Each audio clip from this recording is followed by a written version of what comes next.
আগামী দিনগুলোতে যে ভয়ঙ্কর অর্থনৈতিক সমস্যার মধ্যে পড়তে যাইতেছে, তার আগাম কিছু সংকেত দেখা যাইতেছে, আমি কম অশনি সংকেত।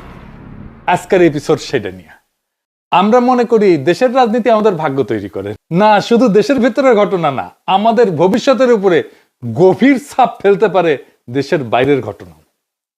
সেই দেশের বাইরের ঘটনা কি কি ঘটতেছে তাইলে? প্রবাসী বাংলাদেশিদের একাংশ এমন এক অপরাধে জড়ায় গেছে যার তুলনা আপনি খুঁজেই পাবেন না।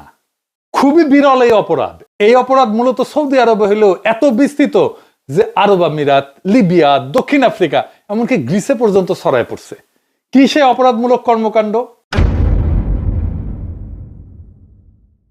সৌদিতে থাকা প্রবাসীদের অপহরণ করতেছে সৌদি আরবে থাকা আর এক দল বাংলাদেশি। মানে প্রবাসীকে অপহরণ করতেছে প্রবাসীরাই, তারপর মুক্তিপণ আদায় করতেছে মোবাইল ব্যাংকিং দিয়া বাংলাদেশে 1 লাখ থেকে 10 লাখ টাকা। এর পাশাপাশি ছিনতাই তো আছেই, মানে বাংলাদেশি ছিনতাই করতেছে বাংলাদেশিকেই। আমি অনেক খুঁজে একটাই নিউজ পেয়েছি এই ধরনের। চীনেরা নিজেদের এক ইনভেস্টরকে অপহরণ করে 20 মিলিয়ন দিরহাম মুক্তিপণ দাবি করছিল। মানে বাংলাদেশের এই অপরাধ ইউনিক। সৌদি আরব আমাদের টপ রেমিটেন্সের সোর্স, সেইখানে এমন অপরাধ হইতে থাকলে সৌদি আরব আমাদের লোক নিবে? আর নিবে না তো, বন্ধ করে দিবে আস্তে আস্তে। তাইলে বাংলাদেশের সবচেয়ে বড় শ্রম বাজার ধ্বংস হয়ে গেলে বাংলাদেশের অর্থনীতির কি হবে? রেমিটেন্সের টাকায় তো বাংলাদেশ টিকে আছে। সৌদিতে সরকারি হিসেবে 30 লক্ষ বাংলাদেশি থাকে, আর বেসরকারি হিসেবে তা 35 লক্ষ।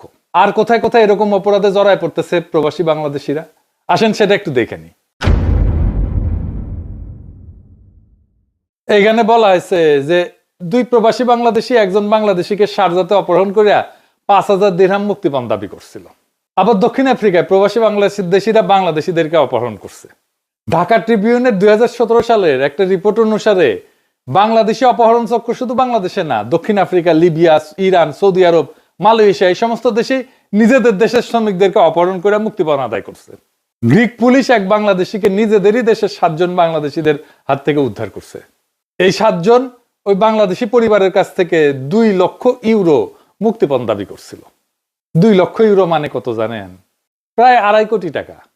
আবার দেখেন লিবিয়ায় অপহৃত বাংলাদেশিদেরকে শেষ পর্যন্ত বাংলাদেশের আর এক চক্রের হাতে, অপরাধী চক্রের হাতে তুলে দিছিল। মানে প্রথমে লিবিয়ান স্মাগলাররা অপহরণ করছে, পরে বাংলাদেশি স্মাগলারদের হাতে তুলে দিছে, মুক্তিপণ চক্রের হাতে তুলে দিছে। গত 8 মাসে সৌদি আরবে প্রবাসী বাংলাদেশি অপহরণের শিকার হয়েছে প্রায় 100-র বেশি। এর মধ্যে হত্যাকাণ্ডের শিকার হয়েছে 3 জন, মারা গেছে। সেই ক্রিমিনালদেরকে আশ্রয় প্রশ্রয় দিচ্ছে, শেল্টার দিচ্ছে সৌদি প্রবাসী সামাজিকভাবে প্রতিষ্ঠিত ধনাঢ্য বাংলাদেশিরা।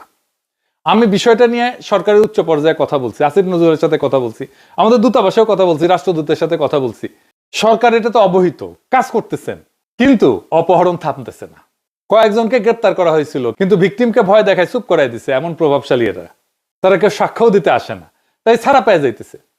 আমি কিছু নামধাম জোগাড় করছি, সেগুলো যাচাই করতে সময় লাগবে। কিছু ভয়াবহ ক্লিপ পাইছি কিভাবে প্রবাসীদের ধরে এনে নির্যাতন করে দিতে পারবে ওইখানে, আর পুরা নেটওয়ার্ক ভেঙে চুরমার করে দিতে পারবে। বেশি লোক লাগবে না, লাগলে কয়ের নাম দিয়ে দেব। এরা কাউকে গ্রেপ্তার করবে না, মারধর করবে না, তারা তদন্ত করবে, তথ্য শেয়ার করবে। তো জেআইসি কিভাবে কাজ করবে খুব সিম্পল ভাষায় বলি, যে কেউ অপহৃত হইলে বা গুম হইলে তারা আত্মীয়, বন্ধু, দূতাবাসে গোপন লাইনে খবর দিবে। জিআইসি সেই কেসটাকে নেবে।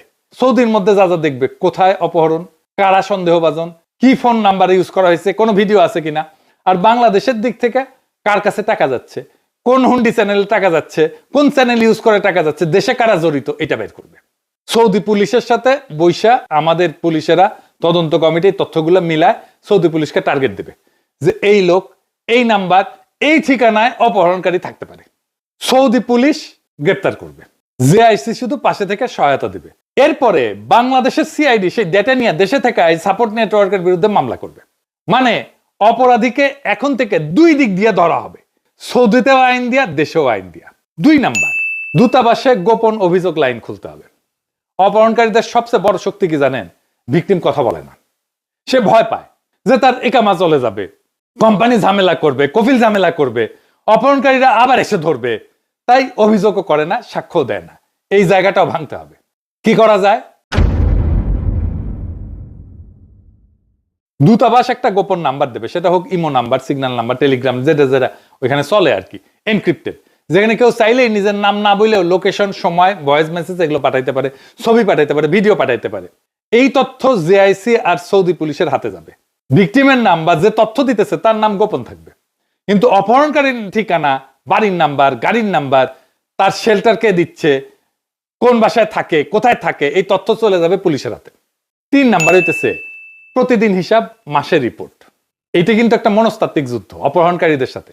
যা মাপা হয় তা নিয়ন্ত্রণ করা যায়, আপনি যেটা মাপেন না সেটা নিয়ন্ত্রণ করতে পারবেন না। এখন তো কোনো হিসাবই নাই, কতজন অপহরণ হয়েছে কইতে পারবে আমাদের দূতাবাস, কইতে পারবে না। সরকার কইতে পারবে, কইতে পারবে না। কতজন উদ্ধার হয়েছে কইতে পারবে, কইতে পারবে না। এখন কোনো হিসাবই নাই। তাই অপহরণকারীরা ভাবে যে আমাদের কাজ কাম আকাম কেউ গুনেই না, ধরেই না, আমাদেরকেও ধরবে না। এটার সমাধান কি? দূতাবাস প্রত্যেকদিন একটা করে ইনসিডেন্ট লগ রাখবে। আজ কতজন অপহৃত হইলো, কতজন রেস্কিউ পাইলো, সৌদি পুলিশ কতজনকে গ্রেপ্তার করলো, কোন এলাকায় বেশি ঘটনা ঘটতেছে। মাস শেষে একটা সংক্ষিপ্ত রিপোর্ট হবে। ধরা যাক এই মাসে 12টা অপহরণ হয়েছে, তার মধ্যে 8 জনকে রেস্কিউ করা হয়েছে, উদ্ধার করা হয়েছে। 4টা কেস এখনো তদন্তাধীন আছে, 6 জনকে গ্রেপ্তার করা হয়েছে, 3টা কেস মানি লন্ডারিং হিসেবে বাংলাদেশে গেছে, বাংলাদেশে ধরা হয়েছে 2 জনকে, ইত্যাদি ইত্যাদি। পাবলিককে জানাবে যে দেখেন এই মাসে এতগুলো কেস ছিল, আমরা এতটুকু করতে পারছি। অপরাধীরা জানবে প্রত্যেকটা কাজ, প্রত্যেকটা নাম এখন কাগজে উঠতেছে। 4 নাম্বার, মুক্তিপণের টাকা দেশে আসলে মানি লন্ডারিং এর কেস। এটাই আমাদের হাতে সবচেয়ে বড় লাঠি। সৌদিতে অপহরণ হয় কিন্তু টাকা আসে বাংলাদেশে, হুন্ডির মাধ্যমে, অ্যাকাউন্টের মাধ্যমে, বিকাশে, নগদে, নানাভাবে। বাংলাদেশের আইন বলে অপরাধ থেকে যে টাকা আসে সেটা যদি দেশে আসে এবং কেউ নেয়, সে মানি লন্ডারিং এর অপরাধী।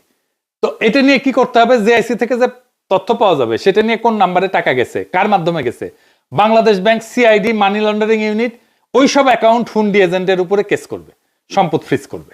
মেসেজ ক্লিয়ার, সৌদিতে তুমি বাঘ হইয়া ঘোরো, দেশে ফিরলে জেলের ভাত খাইতে হবে। আর আমি এখান থেকে হিসাব নিব কে কোন জেলে আছে, লোক ফিট করব, ওইখান থেকে প্রত্যেকদিন ওর গোয়া মারা হবে। জানেন তো জেলখানায় মারার একটা ইন্ডাস্ট্রি আছে, ইন্ডাস্ট্রিয়াল স্কেলে ওখানে। 5 নাম্বার, যারা শেল্টার দেবে তাদের ইকামা বাতিল করতে হবে, ডিপোর্ট করতে হবে সৌদি থেকে। অপহরণকারীকে বাঁচায় রাখে কারা? কেউ গাড়ি দেয়, কেউ বাসা দেয়, কেউ টাকা লুকাইতে সাহায্য করে, কেউ কমিউনিটির নামে পুলিশকে ম্যানেজ করার চেষ্টা করে, কেউ টাকা পাঠানোর ব্যবস্থা করে, কেউ সাহস দেয়, আদালতে সাহায্য করে, ভিকটিমকে ভয় দেখায়। এরা যদি না থাকে তাহলে অপহরণকারীরা আর দাঁড়াতে পারবে না। বাংলাদেশ সরকার যদি আনুষ্ঠানিকভাবে সৌদি কর্তৃপক্ষকে বলে যে কোনো বিদেশি মানে বাংলাদেশি অপহরণকারীদের শেল্টার দেয়, তাকে আপনি সৌদি আইনে ইকামা বাতিল করে ডিপোর্ট করে দেন। বাংলাদেশ দূতাবাস, জেআইসি আর সৌদি পুলিশ মিলে এদের তালিকা করবে। 1-2 জনের উপর এটা হইলে বাকি কমিউনিটি গডফাদার হাত পা ঠান্ডা হয়ে যাবে, কাপড় নষ্ট করে ফেলবে। 6 নাম্বার, ভিকটিমের নিরাপত্তা এবং গোপন সাক্ষ্য। ভিকটিমের মনে 2টা ভয় থাকে। 1 নাম্বার হইতেছে সৌদিতে অভিযোগ দিলে কোম্পানি কফিল আর ইকামা এগুলো নিয়ে ঝামেলা হবে।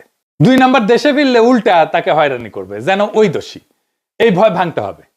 বাংলাদেশ সরকার সরকারি ঘোষণা দিবে যে কোনো প্রবাসী বাংলাদেশী যদি সৌদিতে অপহরণ এবং মুক্তিপণের ভিকটিম হন, দেশে ফিরে আসার পরে তাকে কোনো আইনি হয়রানি করা যাবে না, তাকে ভিকটিম হিসাবে বিবেচনা করা হবে। দেশে ফিরে ভিকটিম চুপচাপ ম্যাজিস্ট্রেটের সামনে জবানবন্দি দিতে পারবে এবং সরকারিভাবে ভিকটিমের কর্মসংস্থানের ব্যবস্থা করা হবে। ফলে মানুষ বুঝবে আমি মুখ খুললে আমার কিচ্ছু হবে না, বরং যারা আমাকে অপহরণ করছে তাদের হবে সমস্যা। 7 নাম্বার, সরকারকে একটা লক্ষ্য টার্গেট ঠিক করতে হবে। 6 মাসে অপহরণকে শূন্যে নামায় আনতে হবে। সব প্ল্যানের একটা সময়সীমা লাগে, না হলে এটা কথার কথা থাকে। সরকার ঘোষণায় খুব সিম্পল লাইন রাখতে পারে, আমরা সৌদি আরবে প্রবাসী বাংলাদেশিদের অপহরণ এবং মুক্তিপণ অপরাধ 6 মাসের মধ্যে শূন্যে নামায় আনবো। এই জন্য আমরা একটা বিশেষ কর্ম পরিকল্পনা গ্রহণ করছি, এটা বলতে হবে সরকারকে। এই এক ঘোষণা প্রবাসীদের মনে নিরাপত্তা দেবে, আর যারা অপহরণ করতেছে হাইজাকার তাদের মনে ভয়ের আগুন ধরায় দেবে। অপহরণ বন্ধ করতে আমাদের সৌদিতে যুদ্ধ করতে যাওয়ার দরকার নাই, দরকার বুদ্ধি, পরিকল্পনা আর রাজনৈতিক ইচ্ছা। 3টা জিনিস। বাংলাদেশ চাইলে আজই সৌদি সরকারের সাথে বৈশা এরকম 7 দফা পরিকল্পনা নিয়ে কাজ শুরু করতে পারে। আমি প্রস্তাবটা ইউটিউবে দিলাম, কিন্তু সরকারকেও তো জানাইলাম। সরকার এটা দেখলে তো, আমরা দেখতে চাই সরকার কোন কাজ করতেছে। জানাবেন আপনারা কোন কাজ করতেছেন, যেন আমাদের শ্রমিকদের ঘামের সাথে অপহরণকারীদের জুলুমের শিকার হয়ে তার কান্নার পাশনিও মিশে না যায়। আমাদের প্রবাসী রেমিটেন্স যোদ্ধাদের সুরক্ষা দেওয়া আমাদের পবিত্র দায়িত্ব, নাগরিক কর্তব্য। আমরা এটা করে